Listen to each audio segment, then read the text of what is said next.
सोलापूरमधील सरोदे कुटुंबाचं हे घर. भिंतीवर बाळासाहेब सरोदे यांचा हार घातलेला फोटो. समोर त्यांची लहान मुलगी ढसाढसा रडताना दिसते. माझे पप्पा मला सोडून गेले. चिमुकल्या मुलीची ही आर्त हाक आणि तिचा आक्रोश सोलापूरच्या या घरातलं हे दृश्य पाहून काळजाचा थरकाप उडतो. राजकारण कोणत्या थराला गेलंय याचंच हे विदारक चित्र आहे.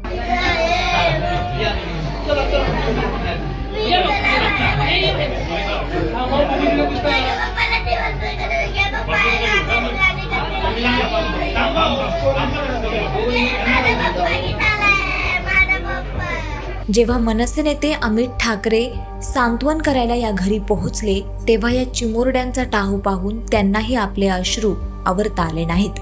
निवडणुकीत पैसे देऊन फॉर्म मागे घ्यायला लावणे इथपर्यंत ठीक होतं, पण आता उमेदवारीसाठी खून.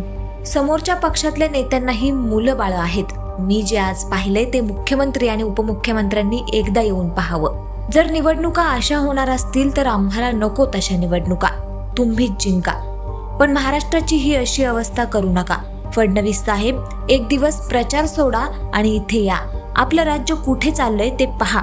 या कुटुंबाला न्याय मिळालाच पाहिजे अशा शब्दात अमित ठाकरेंनी संताप व्यक्त केला. मी जसा बघून आलो ना तसं शिंदे साहेबांनी किंवा देवेंद्र साहेबांनी किंवा मला वाटतं ह्या लोकांनी बघितलं पाहिजे ह्या घराची परिस्थिती काय. आणि अशा निवडणुका असतील ना तर नको निवडणुका. आम्ही सगळे फॉर्म परत घेतो, तुम्ही जिंका. ती बघा मुलगी परत उठली. ह्या अशा निवडणुका ही आपल्या महाराष्ट्राची परिस्थिती आणून ठेवली आहे तुम्ही. मी कधीही कोणी वारल्यावर राजकारण करत नाही आणि आज पण मी नव्हतो करायला आलो. पण तुम्हाला कधीतरी कळणार आहे की नाही की तुमचे राज्य कुठे नेऊन ठेवलंय तुम्ही. मला वाटतं आपल्या सगळ्यातला एक माणूस जागा झाला पाहिजे आणि ह्या गोष्टींचा विचार केला पाहिजे.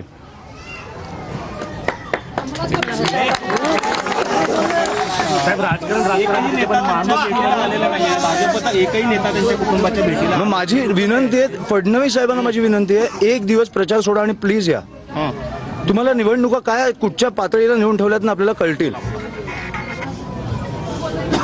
आणि माझी विनंती आहे त्यांना, मोठे नेते आहेत पण मला वाटतं की आपल्या राज्याचे मुख्यमंत्री आहेत, कुठेतरी आपलं राज्य कुठे चाललंय हे त्यांनी पण बघितलं पाहिजे.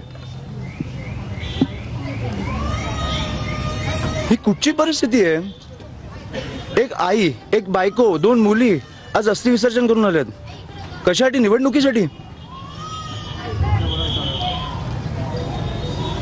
ह्याची उत्तरं मला मिळालीच पाहिजेत आणि बाळासाहेबांना न्याय हा मिळालाच पाहिजे.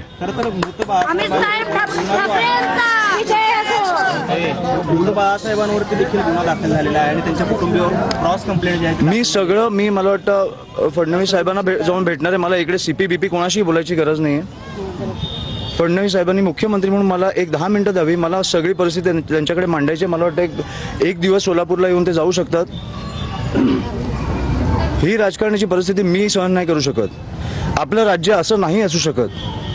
आणि मला वाटतं सोलापूरकर म्हणून पण तुम्ही विचार केला पाहिजे की हे कुठे नेतंय आपलं शहर.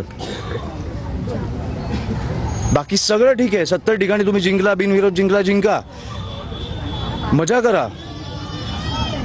पुढे 5 वर्ष 10 वर्ष रस्त्यांची वाट लावा, सगळं करा. खून नाही झाले पाहिजेत. तुम्ही खुनापर्यंत पोहोचताय आता.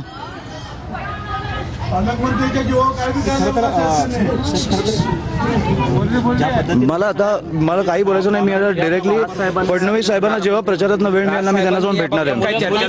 फडणवीस साहेबांची मला वाटतं ते बोलले आहेत, पण मी जाऊन भेटणार आहे तेव्हा त्यांना जेव्हा वेळ मिळेल तेव्हा मी जाऊन भेटणार आहे. सगळं मी करणार. तुम्ही त्यांची काळजी नका करू आणि मला आर्थिक गोष्टी इकडे बोलायच्या नाही आहेत. बाकी मी फडणवीस साहेबांची बोलेन.